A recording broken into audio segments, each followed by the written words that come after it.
Kamusta na po mga kamangga, at sa ngayon ay ating tatalakayin ang mga posibleng maging senaryo ng magiging laban bukas sa panibagong antas ng kapangyarihan na nakamit nitong si Asta, gayon din ang mga susunod na kaganapan sa mga paparating pang chapter sa mga series ng Black Clover 208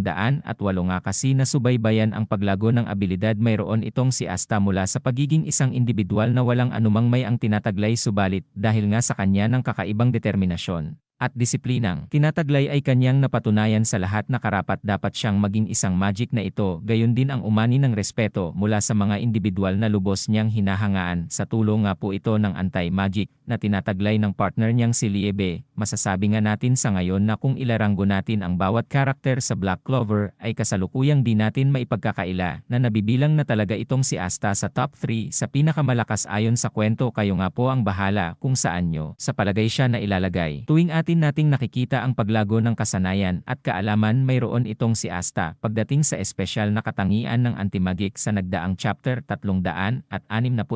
na po mga kamangga ay binigyang linaw sa atin itong shogun na si Ryu na ang anti-magic ay hindi lamang isang klase ng kapangyarihan na kayang burahin ang ibang mahika kabagkus ang naturang katangi-tanging maheka ka nga daw ay may kakaibang dulot di na kapangyarihan o gamit sa pakikipaglaban. Isa pa nga po ay mas ipinahayag sa atin dito na ang naturang espesyal na mata mayroon ang shogun na si Ryu ay hindi lamang hinaharap ng mga individual ang kaya niyang tuklasin o makita bagkus pati na rin ang mga nakaraan mayroon ang mga ito sa kanilang kasalukuyang timeline na lubhang naiiba sa klase ng foresight mayroon itong si Lucius. Ngayon ay balik tayong muli dito kay Asta, makikita nga natin na lubhang ito ay sanay na kung paano niya gagamitin ang kanyang anti-magic sa pakikipaglaban gamit ang kanyang iba't ibang espadang tinataglay at gayon din maipalabas ang 100%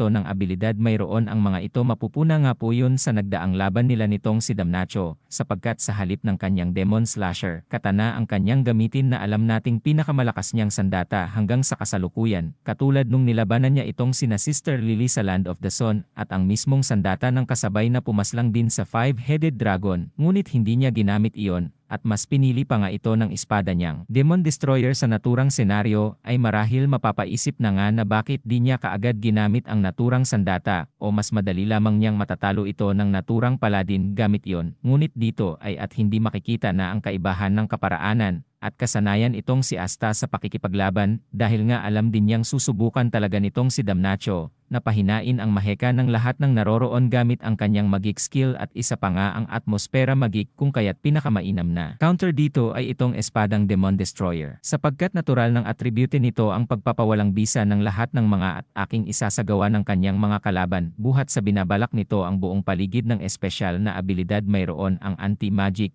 at kasabay na magagawang mapawalang bisa ang anumang spell ng sinumang gumagamit ng maheka na kapwa na patunayan na sa atin doon sa nagdaang L-Printer art. Mga kamangga, alam na alam naman itong si Asta kung kailan at saan na dapat gamitin ang bawat espada niyang tinataglay at mas lalo pa nga niya tayong napahanga sa bago niyang abilidad na ibahagi ang kanyang anti-magic sa iba niyang mga kasamahan gamit ang kanyang Demon Dweller Sword. Una na nga sa ating ipinahayag na ang naturang espada ay may espesyal na abilidad na gamitin o hiramin ang mahikang tinataglay ng iba kung ang gumagamit nito ay may direktang ugnayan sa sinumang gumagamit ng Demon Dweller Sword na unang ipinahayag sa atin nitong si Lich. At sa tulong nga nitong shogun na si Ryu ay natuklasan nga din itong si Asta na pwedeng baliktarin ang kaparaanan o abilidad ng naturang espada sa tulong ng kanyang kasanayan sa paggamit ng ki at ng tinatawag na Zeten, at sa ngayon ay siya naman ang namamahagi ng kanyang anti-magic na tinataglay sa iba niyang mga kasamahan na ipinakita sa atin sa chapter 367.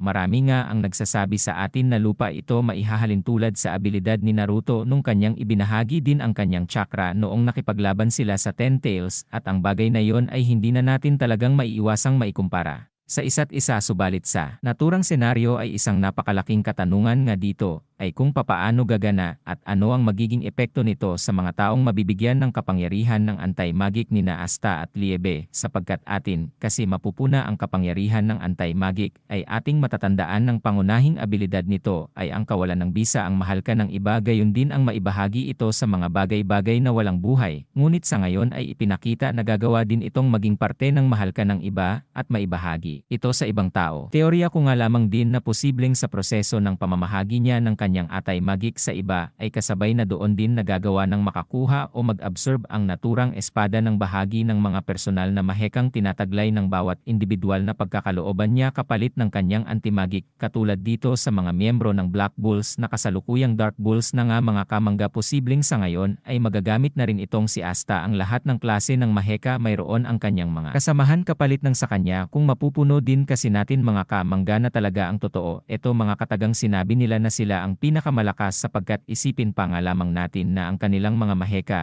ang nabibilang sa tinatawag na Z10 stage ay magtataglay pantay magic ay talagang literal na mapapasubo itong si Lucius pag nagkataon kagaya nitong si Magna na posibleng ang kanyang fire magic ay maabot na ang sukdulan ng klase ng apoy na pwede na itong taglayin at pwedeng ang maging isang kagaya ito ng tinatawag na Amaterasu na isang klase ng apoy na hindi kayang puksain na ginamit na sa Sasuke Naruto Shippuden. Posible din ng shadow magic nito si Vice Captain Natch ay maging isang lumang nakakatakot na kapag ikaw nga yung nakapitan ng mga galamay nito ay manghihina ka at mawawalan din ng mahekang tinataglay habang magagawa naman itong sinero ng isang klase ng napakatibay na magic seal na hindi masisira o immune sa anumang klase ng maheka. Gayon din ang Black Thread of Fate nito si Vanessa. At ang kakaibang kaanyuan nito ng pusang si Rogue na noong kulay pula pa ay sumasaklaw sa tadhana ng taong kakapitan ito, iniligtas sa anumang panganib, ngunit na yung kulay itim na nga siya ay posibleng may iugnay natin ito sa paniniwalang magdudulot ng kamalasan sa sinumang makakapitan, kaya't malamang ng mga kalaban nila ang pupuntiryahin ito at iyon pa nga lamang ang ilan sa mga bagay na posibleng mangyari na dapat nating abangan. Kahit na rin ang water magic mayroon itong si Noel ay isang magandang makita nga di nakasama ng anti-magic lalo na nga po sa dark magic nitong si Captain Yami na una nang ipinahayag ang Shogun na si Ryo na ang pinakakompatible nga raw sa anti-magic ay walang iba kundi ang dark magic na kapwa tinataglay din ni Ichika, kung kaya't malamang na ganun din ito pagdating din sa kanyang kuya. Isa pang magandang makita ay kung papaano din ito magiging compatible sa wind at star magic. Mayroon itong kanyang mortal na karibal na si Yuno, kapwa na po natin na literal na ang anti-magic ay walang permanenteng kaanyuan katulad ng isang tubig na nagbabago batay sa kung saan siya ilalagay at likas itong flexible. Habang sa ipinakita nga sa atin sa chapter 367